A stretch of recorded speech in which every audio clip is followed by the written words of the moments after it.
Last night was UFC Fight Night Allen versus Costa, and to be fair, it shocked a lot of our expectations, and it was actually quite a decent fight night card. So in today's video, I'm going to be rating fighter performances and what I think of how they performed. To start off with, Nikolai Vedetenikov versus Chaos Williams. I think I chose Williams by knockout. I didn't think it'd be round one.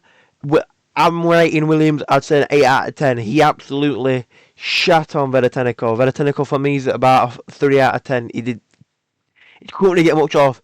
Got a few leg kicks off here and there, but not too powerful. Williams had insane striking, insane boxing ability, and he just pieced him up in the first round immensely. Vedetenikov couldn't get no offense off at all. Williams cracked him, which I think Williams rocked Vedetenikov around 3 to 4 times, and then he shut him out with one bit. I think it was a right hand which he shut him out with. My mind's a bit foggy, I can't really remember. But all I remember is that, goddamn, Williams is still a good fighter. Williams is still an immense fighter, and the performance he showed to us last night was absolutely unreal. It was an amazing performance by Case Williams.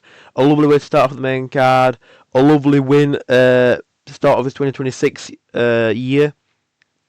And yeah, it shows to us it can still hang in there. But for Vedetenikov, it wasn't a good performance.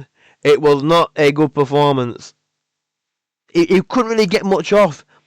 Yeah, like I said, he did land a couple good leg kicks here and there, but nothing substantial to overpower Williams, which I saw, which I got knocked out clean.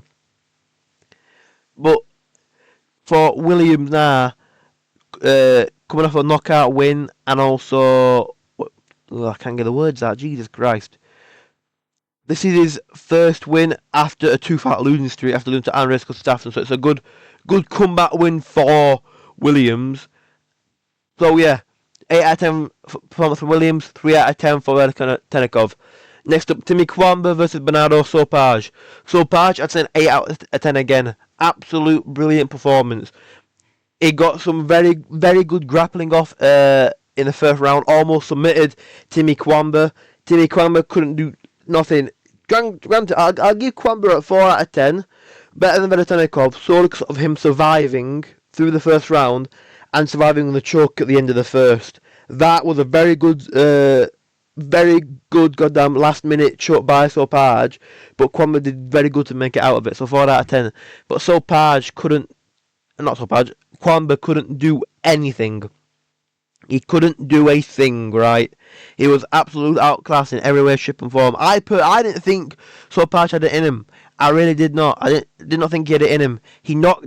Sopage knocked down Timmy Kwamba, landed 66 strikes and submitted him around 2, coming back I think after a year layoff, and it's shown to us he is still a good prospect. I think if Sopage keeps it up like this in the bantamweight division, I think he can be in the top 15 within no time, because the win over Kwamba was absolutely immense. Kwamba, like I said, couldn't really get much off, didn't really land nothing substantial. He got knocked down, and then he got submitted around to. He got made an absolute mess on. He got made an absolute mess. So yeah, 8 out of 10 for Bernardo Sopage. Absolutely amazing win for him, and an amazing comeback win, and 4 out of 10 for Timmy Kwamba. Then we have Modestas Bukauskas versus Christian Edwards. Now, in my opinion, not a very good performance from Modestas Bukauskas. Yes, I'm glad he won, but it should not have been this close within my opinion. I'd say 6 out of 10 for Bukauskas, 5 out of 10 for Edwards. 5 out of 10 for both actually. Both middle of the road. To say Bukauskas has been in the UFC for a long time and is fought top talent fighters, he went to tooth and nail with a debuting fighter who was 8-4. It should not have been this close. It should not have been this close, right? I'm sorry, but Bukauskas has faced people like goddamn Paul Craig, Khalil Roundtree. He should be used to fighting people that are way better level than Edwards. No disrespect to Edwards, by the way, but it's just because he's a debuting fighter. But It should not have been this close at all. Solely because Edwards came in, right, we beaten 2 and 3, 3 and 2 in his last 5. And quite frankly, not facing the talent that Bukauskas has faced. Honestly, round 1, only 10 significant strikes added to Bukauskas, 11 for Edwards. Round 2, 16 for Bukauskas, 11 for Edwards. Round 3, 10 for Bukauskas, 14 for Edwards. It should not be this close at all. And I can see how people would give it to Edwards with the control time in both round 1 and 2. But I don't know. Shocking performance from Bukowski, in my opinion. 5 out of 10. I think if he knocked out Edwards clean, it would have proven to us right he's still a very good prospect and he can get to the top 15. But going to tooth and nail with a debuting fighter that's not good outside of the promotion, it's shown to us and many people, right? I don't think he has what it takes to get to the level that he wants to be. I really don't think he does. Edwards did better than I expected. He did a hell of a lot better than I expected him to be. So yeah, 5 out of 10 for both men. Not amazing performance. Not shocking, awful, horrendous, but not good performances. It weren't good performances at all. Were not good at all performances. So yeah, 5 out of 10 for Bukauskas, 5 out of 10 for Edwards. Probably the most boring fight on the main card. Oh Jesus Christ! Then we have Malcolm Wellmaker versus Juan Diaz. Now, Juan Diaz, 10 out of 10 in my opinion. 10 out of 10. Solely because of the performance over Wellmaker. I did not think he would finish Wellmaker. And nevertheless, I didn't think he would win. Right?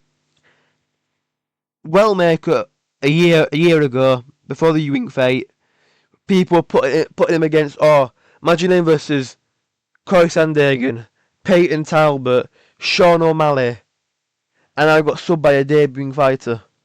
Juan Diaz did absolutely brilliant. In my opinion, an absolutely amazing performance, an absolute brilliant going in the fight. He did brilliant. From start to finish, brilliant. Subbed him in round 2, first fighter to ever finish Wellmaker. Debuting performance against Wellmaker. Wellmaker couldn't really get any strikes off, to be fair. Like, he got 15 significant strikes out of 33. Diaz got 13 out of 25, and Diaz shot for 8 takedowns, got 5, got 3.5 minute control time, and subbed him. Absolutely brilliant performance. Brilliant performance by Diaz. 10 out of 10 by Diaz, like I said. You cannot say otherwise.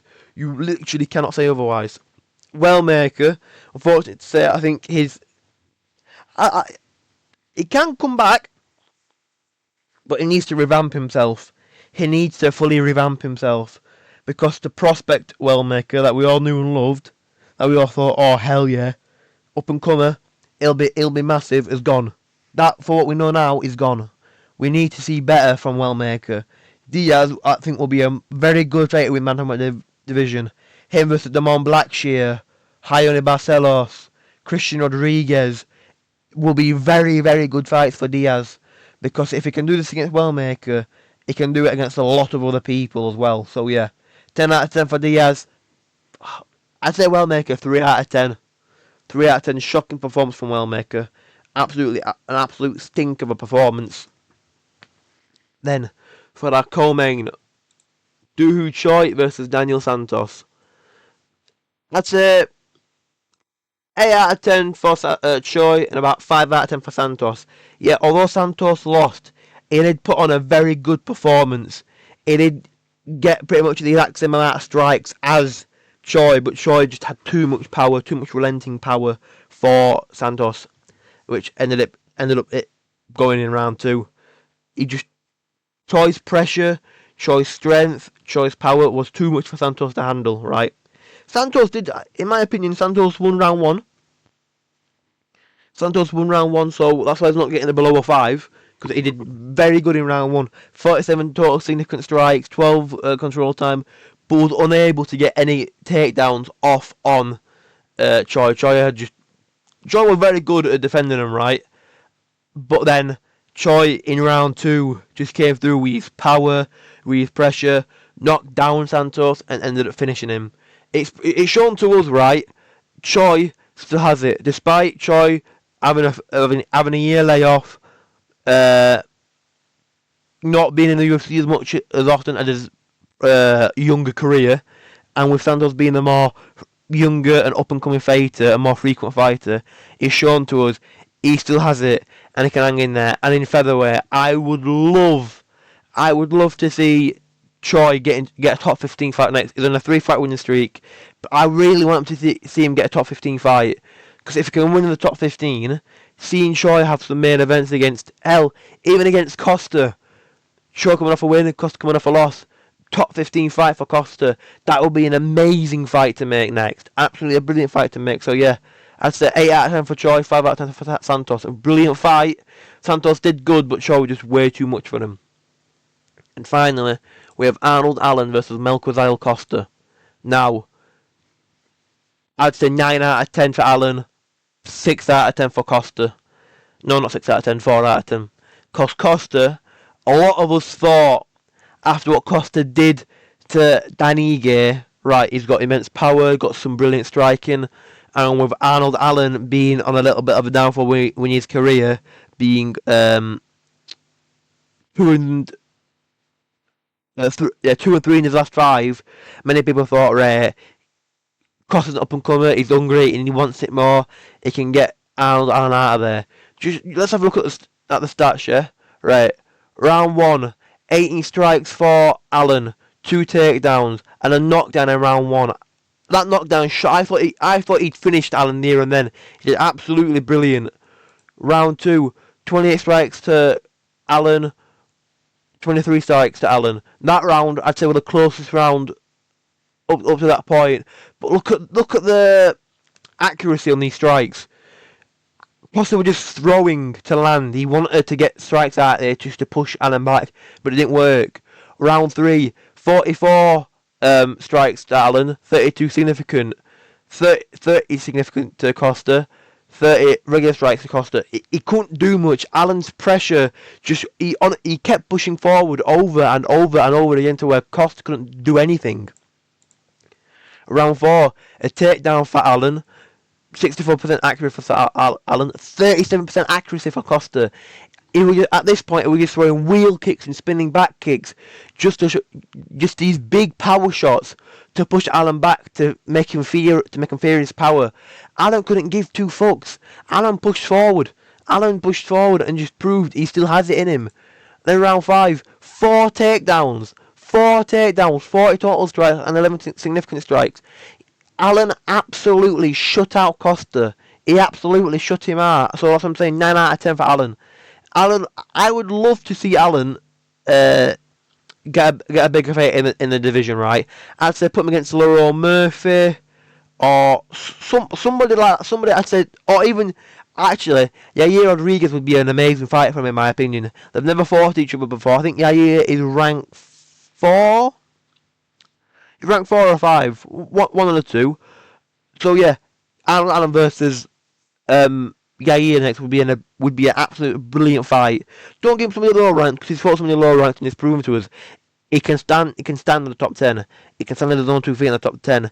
Give him Yair Rodriguez and take it from there. But yeah, 9 out of 10 for Allen, 4 out of 10 for Costa. Costa just couldn't do anything in the fight. But yeah, these have been my rankings of the fight, my thoughts of the fights. But yeah, let me know what you guys think, and yeah, have a good day, take care, and goodbye.